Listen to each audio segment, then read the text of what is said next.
सरकार पहले कम से कम प्राइम मिनिस्टर को इसके दायरे में लाने की बात कर रही थी। आज तो वो कह रहे हैं कि प्राइम मिनिस्टर को भी इसके दायरे में नहीं लाया जाएगा। तो सरकार की मंशा के बाद आज की मीटिंग के बाद एक बहुत बड़ा प्रश्न चिन्ह लगा है कि क्या वाकई सरकार भ्रष्टाचार से डील करना चाहती है कि नहीं चाहती है। एक चीज मैं आपके चैनल के माध्यम से पूछना चाहूंगा कि आज की मीटिंग में जो इन मंत्रियों ने अपनी पोजीशन रखी है, क्या प्रधानमंत्री और सोनिया गांधी जी भी इस पोजीशन से सहमत हैं? ये सरकारी और पार्टी की पोजीशन है या इन पांचों मंत्रियों की अपनी पोजीशन है?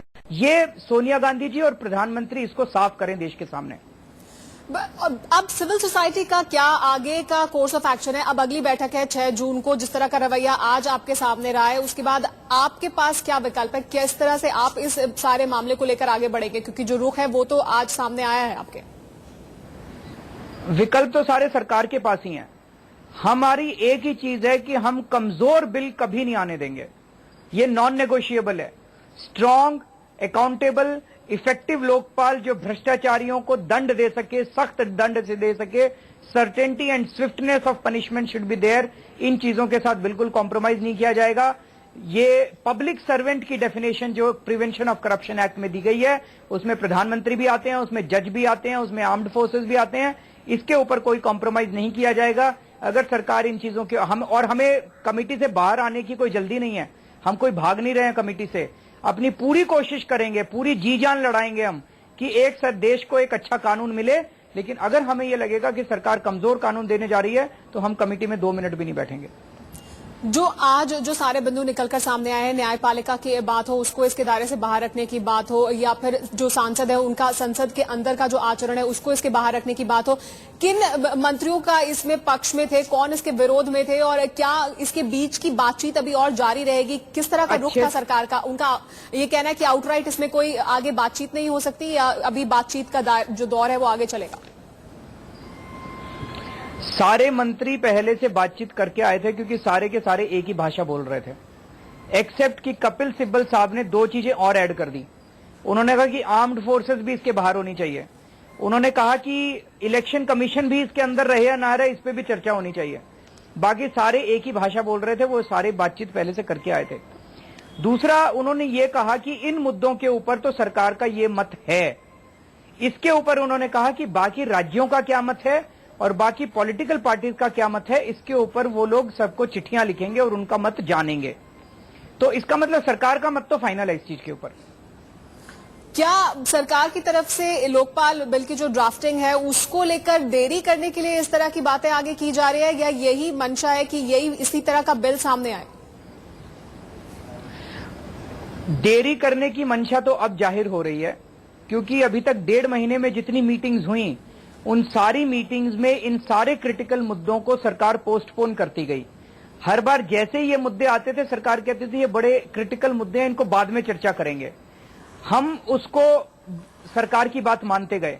लेकिन आज जब हम मीटिंग के लिए गए, कल हमारी 5 सदस्यों की अनौपचारिक मीटिंग हुई थी, हमने ये तय किया था कि आज और कोई एजेंडा नहीं चलने देंगे।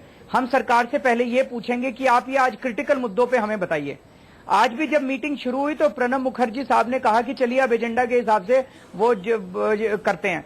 तो हमने कहा नहीं साहब, पहले सबसे पहले आप इन 5-6 मुद्दों के ऊपर जो क्रिटिकल मुद्दे हैं इसके ऊपर आप बताइए कि सरकार को क्या कहना है।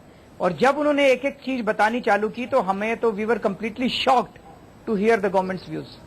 जी, अरविंद केजरीवाल हमारे साथ लगातार बने हुए। फिलहाल रुक रहे कुछ देर के लिए, अरविंद से बात करेंगे ब्रेक के बाद भी आके। हो जवाबदेह हो, ट्रांसपेरेंट हो, ऐसे लोकपाल के लिए सब लोग अपना मत उनको प्रणब मुखर्जी साहब को भेजें। वो ये ना सोचे अपने जो इमीडिएट इंटरेस्ट हैं उससे ऊपर उठ के सब लोग अपना अपना मत भेजें।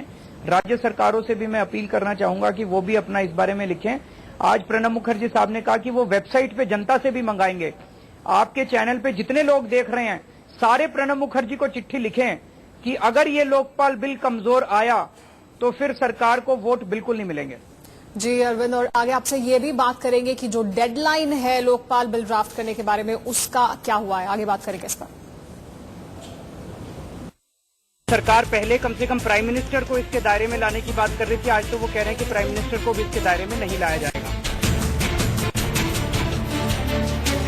अरविंद केजरीवाल लगातार बने हुए हैं। अरविंद जी, जानना चाहेंगे कि और जो मंत्री हैं उनकी तरफ से कहा गया है कि बाकी पार्टियों से और बाकी सरकारों से, जो राज्य सरकार है, उनसे राय ली जाएगी, उनसे बात की जाएगी इन तमाम मुद्दों पर। तो जो डेडलाइन दी गई थी उसका क्या होगा? यानी फिर जो देश की जनता है उसे इंतजार करना पड़ेगा।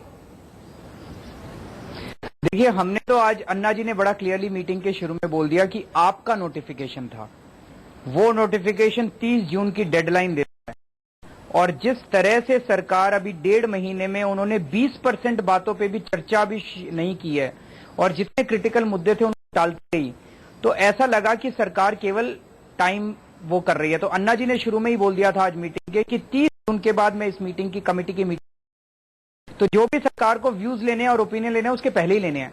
तो आज मीटिंग खत्म होने के पहले मैंने जब प्रणब मुखर्जी साहब से पूछा कि आप कब लेंगे व्यूज, स्टेट के ओपिनियन कब आएंगे, तो उन्होंने कहा कि 6 तारीख के पहले कई व्यूज आ जाएंगे और 10 तारीख तक उम्मीद है कि सारे व्यूज आ जाएंगे, ऐसा उन्होंने कहा मीटिंग के अंदर। सिविल सोसाइटी का क्या आगे रहेगा इस पूरे मामले में कोर्स ऑफ एक्शन? अगर यही रुख रहता है सरकार का, क्या फिर से सड़कों पर आंदोलन करेंगे सिविल सोसाइटी के सदस्य आम लोगों के साथ? अगर सरकार कमजोर कानून देगी तो उसको बिल्कुल बर्दाश्त नहीं किया जाएगा। जो भी हमें करना पड़ेगा, हम पूरे देश भर में जा रहे हैं, लोगों के अंदर गुस्सा है, इतने मासेस में लोग इकट्ठे हो रहे हैं, फिर से सड़कों पर उतरा जाएगा और फिर से जंतर मंतर जाया जाएगा। बहुत बहुत शुक्रिया। अरविंद केजरीवाल हमारे साथ बने हुए थे चर्चा करने के लिए कि क्या होगा लोकपाल बिल, क्या क्या खटाई में पड़ जाएगा। जिस तरह का रुख सरकार का आज सामने आया है, जो सिविल सोसाइटी की तरफ से मुद्दे आज सामने रखे।